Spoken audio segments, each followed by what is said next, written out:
ఒక మాట చెప్పాలి. ఏంటి? ప్రభాకర్ రెడ్డిని మా ఎమ్మెల్యే దుబ్బాక ఎమ్మెల్యే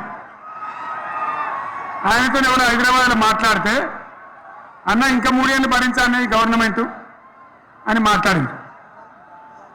ఆయన మాట చెప్పింది విలేకరులు. అలా చూసిరా మా గవర్నమెంట్ పడగొడతారట.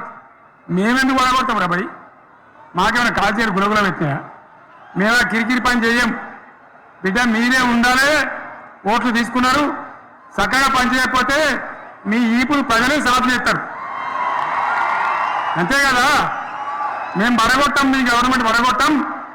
ఎందుకంటే మీ సంగతి ఏందో మా సంగతి ఏందో ప్రజలకు పూర్తి అర్థం కావాలి. గులాబీ సైనికులకు నాకు ఒక్కటే మాట, మనం ఏనాడు మనం పుట్టిందే పదవులు త్యాగం చేసి, పుట్టిందే రాష్ట్ర సాధన కోసం, స్వార్థం కోసం మనం పనిచేయలే. మీ అందరి నాయకులను కార్యకర్తలను నేను కోరేది ఒకటే, తెలంగాణ